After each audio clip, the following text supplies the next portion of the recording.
मज़ा कब सज़ा बन जाए ये किसी को नहीं पता। और इन दो लोगों के मज़े के चक्कर में जिसको सज़ा मिल रही है, जो सबसे ज़्यादा इन चीज़ों से जूझ रहा है वो है सुमित। इन दो लोगों की कंट्रोवर्सी में, इन दो लोगों के जो भी चल रहा है, जानू जान जो भी कुछ इनका मैटर चल रहा है, इन दोनों लोग ये यूट्यूब पर हैं इसलिए सब लोग इनको ज़्यादा फोकस कर रहे थे, इनको ज़्यादा समझ रहे थे। नेहा वाले नेहा को समझ रहे थे कि यार उसकी इज्जत चलेगी कैसे, मुंह दिखाएगी कैसे, क्या उसकी बदनामी होगी, उसकी एक बेटी है। सुमित वाले सचिन वाले सचिन को समझ रहे हैं, उनको कर रहे हैं। मनीषा वाले मनीषा को समझ रहे हैं कि मनीषा के साथ गलत हुआ, मनीषा के साथ धोखा हुआ। कहीं ना कहीं ऑडियंस मतलब हम लोग ना भूल गए, जो सबसे ज़्यादा जितना मनीषा जूझ रही है ना, उतना ही एक और इंसान सुमित, वो इन सारी चीज़ों से जूझ रहे हैं। सेम जो कंडीशन मनीषा की है वो सुमित की है। मनीषा यूट्यूब पर वीडियो के माध्यम से, लाइव के माध्यम से अपनी बात रख देती है, बोल देती है कि कैसे कैसे उसके साथ क्या क्या हुआ, रो लेती है, अपना मन हल्का कर लेती है। बट सुमित के साथ ऐसा कुछ भी नहीं है। वो सोशल मीडिया पर ज़्यादातर वो इंस्टाग्राम पर ही एक्टिव रहते, वहाँ लोगों से जुड़े रहते, यूट्यूब पर इतना नहीं थे। बट आज मजबूर हो गए वो अपनी बात रखने के लिए कि प्लीज़ बस कर दो, अब बर्दाश्त नहीं हो रहा। खास करके उन्होंने रिएक्शन चैनल वालों के लिए बोला है कि प्लीज़ बंद कर दो इस चीज़ को, ये चीज़ बंद होगी, ये चीज़ ख़त्म होगी तभी हम कोई निर्णय ले पाएंगे। तो सबसे पहले मैं बता दूं, रिएक्शन चैनल वाले तो रिएक्शन चैनल वालों में हम भी आते हैं, तो इसलिए मैं इस चीज़ पर बोल रही हूँ। रिएक्शन चैनल वाले तब तक नहीं बंद होंगे, तब तक नहीं आप उनको रोक सकते जब तक सामने वाला ना रुके। सामने वाले स्टॉप करेंगे तब रिएक्शन चैनल वाले खुद ना खुद आप ही बंद हो जाएंगी। लेकिन सामने वाले ने तो कसम खा ली है कि पूरा इज्जत का मतलब कचड़ा तो कर ही दिया, पता नहीं अब अभी क्या करना बाकी है। रोज़ कुछ ना कुछ नया। अभी भी मैंने एक नेहा जी का तो वीडियो देख ही लिया जिसमें उन्होंने बोला था कि अभी उन्होंने का टाइटल था, मेल था, वीडियो मैंने वॉच नहीं किया, कि अभी मेरा पक्ष भी सुनना बाकी है, मेरी बातें भी रखना बाकी है। तो अभी तो दीदी जी आएंगी, वो अपनी बातें रखेंगी, अब उनका सुनेंगे तो रिएक्शन चैनल वाले फिर बोलेंगे, फिर आपस में भिड़ेंगे। जब दीदी जी बोलेंगी तो फिर उधर से भैया जान भी बोलेंगे, फिर दीदी जान बोलेंगी, फिर भैया जान बोलेंगे। तो रिएक्शन चैनल वालों को तो भाई कंटेंट मिल रहा है, तो रिएक्शन चैनल वाले तो बोलेंगे ही बोलेंगे। अभी जब भैया जान बोल रहे थे उसी में दीदी जान भी बोलकर बात ख़त्म कर देती, लेकिन नहीं, अभी तो भैया जान का चल रहा है, फिर दीदी जान का चलेगा। अभी भैया का मैंने एक कमेंट देखा अभी जस्ट, उन्होंने भी बोला कि अब तो बहुत हो गया, अब तो बहुत कुछ बड़ा करने वाला हूँ, बहुत ही बड़ा होगा। तो बताइए फिर रिएक्शन चैनल वाले क्या करें? ना तो रिएक्शन चैनल वाले कुछ कर सकते हैं, ना आप कुछ कर सकते हैं। अगर कोई कुछ कर सकता है तो ये वही है, दीदी जान और भैया जान। और शायद दीदी जान तो चुप ही थी, भैया जान चुप होने का नाम नहीं ले रहे।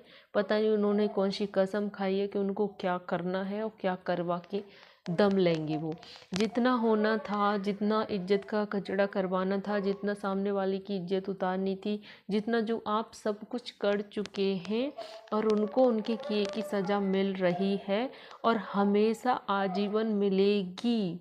एक बार इज्जत गई वापस नहीं आती और वो इज्जत नेहा तिवारी की जा चुकी है। तो उनके लिए इतना ही, जो देखो गलती इसमें दोनों की थी, इसमें पूरी गलती नेहा की नहीं थी, लेकिन फिर भी उन चीज़ों को खोद के, उन चीज़ों को बार बार कुरेद के जब ये खुद लोग चुप नहीं हो रहे तो भैया रिएक्शन चैनल वाले कैसे चुप हो सकते हैं? यहाँ पर मैं बता दूँ, सुमित महल ने ना तो नेहा का सपोर्ट किया है न सचिन का किया है अपनी वीडियो में। सिर्फ वक्त मांगा है कि वक्त दीजिए चीज़ों को, और आप भी रिएक्शन चैनल वालों से बंद कीजिए, हमें थोड़ा समय दीजिए, हम तभी कोई निर्णय या कोई भी डिसीजन ले पाएंगे। आपने देखा होगा अक्सर कई बार जो भाईजान है वो सचिन भाई, उन्होंने चर्चा की है कि मुझे सबसे ज़्यादा अगर मोटिवेट किसी इंसान ने किया है तो वो सुमित ने किया है। मैं मरने जा रहा था तो मुझे सुमित ने बचाया, जबकि आज खुद सुमित की ये कंडीशन है कि वो रात भर सो नहीं पाते। तबीयत ख़राब रहता है, डॉक्टर का दबाव चल रहा है, इतना ज़्यादा होगा ही, क्योंकि दीदी जी के वो कहीं ना कहीं वो भी जान थे, इधर वो भी इधर वो भी। तो खैर जो भी, उस चीज़ पर मैं अब नहीं बोलना चाहती, लेकिन आप लोग महसूस कर सकते हैं कि उस इंसान पर क्या बीत रही होगी, क्या गुजर रही होगी जब ये सारी चीज़ें सामने आई होंगी। तो उन्होंने बहुत कम शब्दों में अपनी बात रखी और यही रिक्वेस्ट की कि ये सारी चीज़ें बंद कर दो, वरना बहुत आगे जाएंगी। लेकिन अभी दीदी जी का भी पक्ष आएगा, अभी भैया जी की भी फिर बात आएंगी, तो ये मुझे नहीं लगता ये कहीं बंद होने या ख़त्म होने का नाम ले रही है। जैसे कि मिस्टर सचिन राज ने बताया था कि मेरा सपोर्ट किया है, सुमित ने ये किया है, तो लोगों के मन में अक्सर एक मन में आ गया था कि सुमित ने सचिन का साथ दिया नेहा का पर्दाफाश करने में, सुमित सचिन से मिला हुआ है। जबकि हमने कुछ चीज़ें जब चैट दिखा रहे थे तो उसमें नेहा के साथ भी कुछ चैट थी, जिसमें नेहा को सुमित बोलते हुए नज़र आ रहे हैं कि अब तुम पीछे मत हटना, अब तुम चुप मत रहना, अब आपको जवाब देना ज़रूरी है, बहुत हो गया, जैसे जो लाइव वाइव आया था।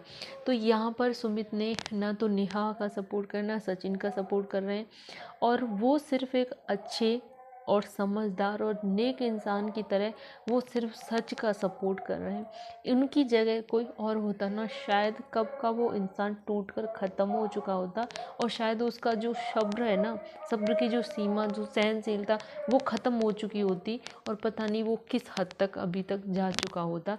जैसे कि हमारे भाईजान मिस्टर सचिन राज, वो अपने आपे में कंट्रोल नहीं थे, वो क्या कुछ किया था और अभी भी क्या कुछ कर रहे हैं, और क्या कुछ उनका करने का इरादा है। अभी भी उनका शांत बैठने का तो फाइनल कोई इरादा है ही नहीं। उनका जो कम्युनिटी आपने नहीं देखा हो तो आप भी देख लीजिएगा जाके, वो दोनों तरफ की बात को समझ रहे हैं और महसूस कर रहे हैं, और इस बदनामी को, इस दर्द को भी समझ रहे हैं।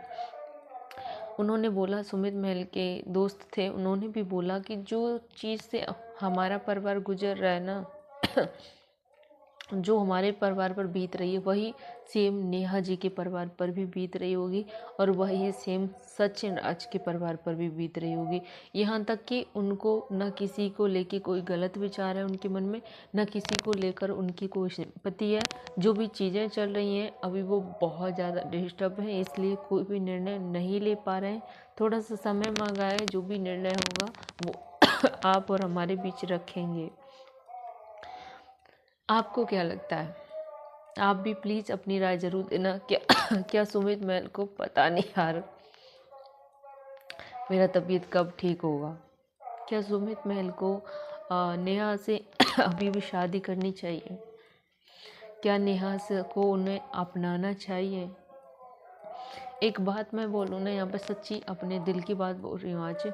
नेहा विधवा थी, उसके पास पति नहीं था, उसके जीवन में वो चीज़ की कमी थी, किसी ने वो चीज़ उसको आके दी, मतलब कोई उसको सुना, कोई समझा, किसी ने उसके दर्द तकलीफ़ को महसूस किया, तो वो उस के प्रति अटैच हो गई, वो फीलिंग आ गई। जब होता है ना, जब किसी के जीवन में किसी चीज़ की कमी हो और वो कोई सामने वाला आकर उस, तो हो जाता है, एक अटैचमेंट हो गया। लेकिन नहीं होना चाहिए था, बहुत ही गलत और गंदी बात है, और वो भी भाई के लिए। चलो हो भी जाता है मान, लेकिन भाई के लिए तो बिल्कुल भी नहीं। तो इसके लिए तो मतलब जितनी ज़्यादा गंदगी की है, इसके लिए तो कोई माफ़ी भी नहीं है, पाप है। और लेकिन सचिन राज के पास तो मनीषा थी, वो तो शादीशुदा थे, और फिर भी उन्होंने ये सारी गलती की। तो गलती मैं बोलूँगी कि दोनों साइड से ही है। उधर तो उन्होंने अपनी बीवी से माफ़ी मांग ली कि माफ़ भी कर देगी मनीषा, और कर भी दिया है शायद। लेकिन उधर जो पूरी लाइफ बर्बाद हुई है, पूरी लाइफ ख़त्म हो गई, वो है उस नेहा की। पर इस के बारे में भी मैं कल बात करूँगी। अभी वीडियो काफ़ी बड़ा हो जाएगा, खांसी भी बहुत ज़्यादा आ रही है। अभी के लिए बस इतना ही, मैं वीडियो को यहीं एंड करती हूँ, और आप भी अपनी राय प्लीज़ ज़रूर रखिएगा। वीडियो अच्छा लगे like and subscribe. Bye bye.